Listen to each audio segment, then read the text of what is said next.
السلام عليكم ورحمة الله وبركاته.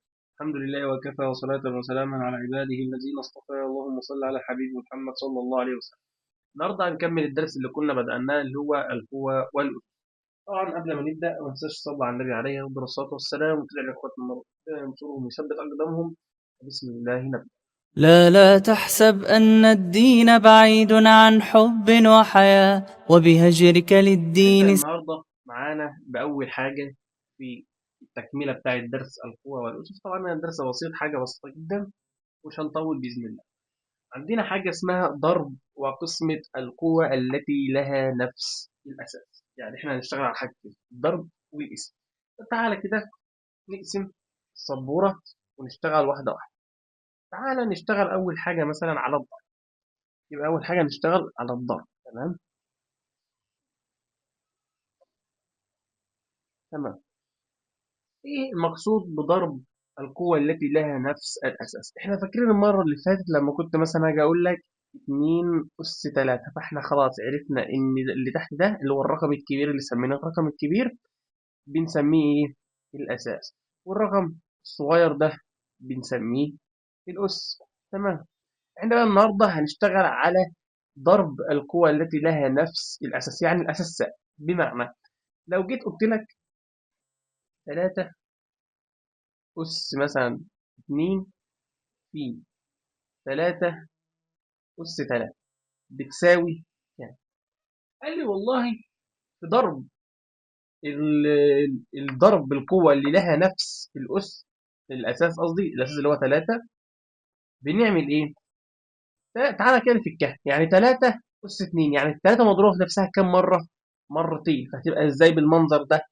عشان نميز احط اقواس، نقول 3 في 3. كده انا خلصت من اول واحدة اللي هي مضروبة في نفسها كام مرة؟ مرتين.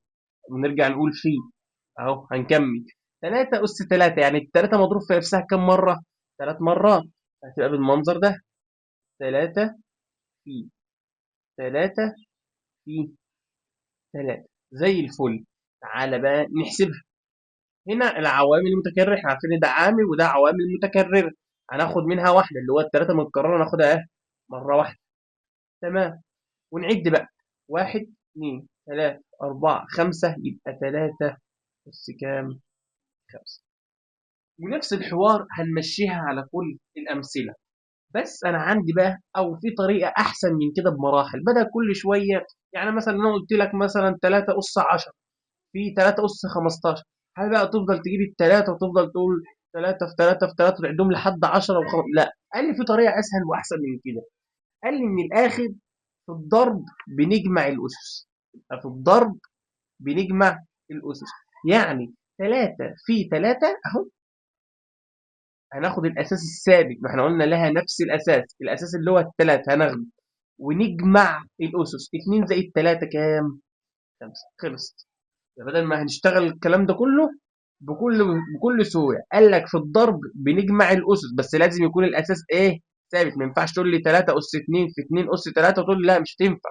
لازم يكون الاساس ثابت. لما تيجي ناخد مثال كمان، لو جيت قلت لك 3 اس 10 في 3 اس 5، يلا بالطريقه اللي احنا عملناها، طالما الاساس واحد هناخد اهو في الضرب بنجمع الاس، هتبقى يقول لي 5. يبقى 10 زائد 5 كام؟ 15. يبقى من هنا انا هقدر اعمم. يبقى انا من هنا اقدر اعمم ازاي؟ اقول التعميم يعني بندي اي رمز. فانا لو جيت قلت لك اهوت ان الاي اس ام في اي اس ان بيساوي ايه؟ بيساوي الايه ام زائد ان. يبقى ده التعميم بتاعي. ده التعميم الصيغه الرياضيه، بنعمم اي رمز اهو. ده الايه اللي هو الرمز يعني اي رقم 2 3 4، والاس اللي هو ام اي اس بقى 2 3 5 10 ايا كان. فان طالما الاساس ثابت اخده واجمع الام زائد الان. احنا دلوقتي كده اتكلمنا على مين؟ على الضرب. تعال نتكلم عن القسم. يبقى نتكلم على ايه؟ القسم. تمام. قال لي في القسمه بقى ايه؟ لو جيت قلت لك مثلا 7 اس 5 على 7 اس 2، دي بتساوي كام؟ تعالى واحدة واحدة. 7 أس 5 يعني السبعة مضروبة في نفسها كام مرة؟ 5 مرات، هقول 7 في 7 في 7 في 7 في 7 مضروبة كام مرة؟ 1 2 3 4 5 مرات. و7 أس 2 يعني مضروبة في نفسها كام مرة؟ مرتين. يبقى 7 في 7. هنعمل هنا إيه؟ تعالى نطير. هنطير سبعتين من فوق على سبعتين من تحت. فتعالى نطير السبعة دي مع السبعة دي، ونطير السبعة دي مع السبعة دي، يتبقى لي إيه؟ يتبقى لي 7 في 7 في 7 أهو. 7 في 7 في 7 تحت ما عادش حاجة، طيرنا كله ما عادش حاجة. فسبعة في 7 في 7 اللي هي أصلا كام؟ 7 أس كام؟ دي عوامل متكررة، ناخد واحد ونعد 1 2 3 فسبعة أس 3. طب نفس الحوار لو أنا قلت لك مثلا 7 أس 15 على 12، هل هفضل أقول 7 في 7 في 7 في 7 والكلام ده؟ لأ طبعا. في بقى مقولة بسيطة جدا، في حاجة بسيطة زي اللي فاتت. احنا قلنا هنا في ضرب الأسس بنجمع، يبقى في الضرب بنجمع الأسس. طب في القسمة بنطرح. تعالى كده بص، 7 ده في القسمة بنطرح، في الضرب بنجمع. في القسمة هنا 7 ناقص 2 كام؟ قصدي معلش 5 ناقص 2، 5 ناقص 2، 5 ناقص 2 منهم كام؟ 3. طب تعالى كده ناخد مثال تاني. لو قلت لك 7 أس 10 على 7 أس 8 بتساوي كام؟ مش هشتغل انا الكلام ده واقول 7 في 7، لا طريقة اسهل. في القسمة بنطرح، يبقى 10 ناقص 8 كام؟ 2. بس هناخد العامل اللي هو العامل المتكرر اللي هو ايه؟ السبعة. 10 نقص منهم 8 يبقى لك كام؟ 2. يبقى هنا نقدر نعمم، هنقدر نعمم. شكل التعميم بتاعها زي اللي فاتت بالظبط، بس هنا بدل ما كان ضرب يبقى قسمة. لو جيت قلت لك ايه على ام، ايه على ام بيساوي ايه؟ بيساوي ايه؟ ام ناقص الايه. تعالى ناخد بعض الأمثلة على الكلام اللي احنا لسه قايلينه دلوقتي. تعالى كده لو قلت لك أول مثال أهو. لو قلت لك مثلا 7 أس 2 في 7 مرفوعة للأس 3 بتساوي كام؟ بكل بساطة احنا قلنا في الضرب بنجمع الأسس، فهناخد العامل المتكرر اللي هو السبعة أهو. اجمع لي الأسس 2 زائد 3 5، بس خلص. في الضرب بنجمع الأسس، تمام. وطالما الأساس نفسه هو 7 و7 فبناخده مرة واحدة، ما ينفعش نقول 7 و8 يبقى مش هتنفع ساعتها. تمام. 2. لو قلت لك 5 أس 8 على، هي والقسمة الاتنين واحد، لو قلت لك كده أو قلت لك على تحتها كف مش هتفرق. 5 أس 4 بتساوي يعني، احنا قلنا في القسمة بنطرح الأسس طالما الأساس ثابت، فهناخد أهو تساوي كام؟ هناخد الخمسة، تمام. 8 نقص منهم 4 يبقى لك كام؟ 4. تمام. تعالى ناخد رقم 3. هل بقى كل شوية شرط يجيبها لي أرقام؟ لا، ده ممكن يجيبها لي رموز. طب إزاي؟ لو قلت لك 3 مرفوعة للأساس إكس في نقط بتساوي 3 إكس زائد واي، 3 أس إكس زائد واي. بالبساطة كده حاجة طبيعية إن أنا هحط هنا 3 من غير ما أفكر. إحنا قلنا لازم يكون الأساس ثابت، فهحط 3 3. تمام. إحنا قلنا في الضرب بنجمع الأسس، فهنا إكس والإكس موجود، يبقى أنا ناقص لي إيه؟ الواي، يبقى 3 أس واي. تاني، هنا حاجة شيء طبيعي إن أنا هحط التلاتة، إن أهم حاجة يكون الأساس ثابت. تمام. هنا إحنا قلنا في الضرب بنجمع الأسس، فيبقى إكس زائد واي. هنا الإكس موجودة، ناقص لي الواي. تمام. تعالى ناخد واحدة كمان. لو قلت لك مثلا، قلت لك على كام؟ 8 أس 2 بتساوي 8 أس 3. هنا بنطرح الأسس، طالما قسمة يبقى طرح. طبعا حاجة طبيعية، من غير ما أفكر هحط 8، يبقى لازم يكون الأساس هو، فأنا هحط التمانية. كام أنطرح منه 2 يديني 3؟ كام؟ 5. ما هو 5 ناقص 2 3. تمام. تمام. طب تعالى كده ناخد كمان واحد نفكر فيها. لو جيت مثلا قلت لك نصف، قلت لك نصف العدد 2 أس 6 هو نقط. نصف عدد 2 أس 6 هو نقط. حلو. نصف العدد يعني هنطرح منه. لما اقول لك نصف العدد 2، اكيد الاتنين دي هنطرحها مثلا، بس مش الاتنين قصدي، يعني كلمة نصف العدد طرح. فنصف اكيد مثلا كأنها اسم. الطرح يعني ممكن اعملها اسم او علم، بالنسبة اللي احنا خدناه في الاسم بنطرح. ف2 أس 6 على نصف العدد ده اللي هو أصلا 2 أس 1. هو العدد اللي هو مديكي، بيقول لك نصف العدد 2 أس 6، هو أصلا كده مديكي العدد 2 أس 6.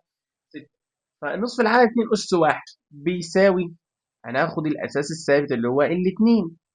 6 ناقص 1 كام؟ 5. يبقى نصف العدد قسمنا على، طب تعالى نشوف نفس المثال. لو قلت لك ضعف العدد، ضعف العدد 2 أس 6 هو نقط. ضعف يعني هنضرب في ضعف. هنقول مثلا 2 أس 6 في 2 أس 1 ضعف العدد ده. ففي الضرب بنجمع الأسس، هناخد الأساس الثابت اللي هو الاتنين، و6 زائد 1 كام؟ 7. يلا كده يا بطل جرب مع نفسك. لو قلت لك كده مثلا عايزين هنا ناتج، قلت لك بالاسم على 4 أس 5 في 4 أس 4، يا ترى هيبقى هنا كام؟ طبعا احنا عارفين ان الاساس ثابت فهيبقى 4، يا ترى أس كام؟ اكتبنا في التعليقات او حل مع نفسك. تاني حاجة عندنا اكس أس 6 على نقط بتساوي كام؟ اكس أس 2، يا ترى هنا كام؟ علشان تطلع لنا في الآخر اكس أس 2. بعد كده عندنا 3 أس 5 في نقط بتساوي 3 أس 10، يا ترى هنا كام عشان يطلع لنا 3 أس 10.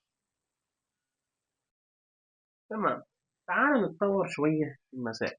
بمعنى لو جيت قلت لك مثلا 8 أس 4 في 8 أس 6 على 8 أس 3 في 8 أس 5، يا ترى دي بتساوي كام؟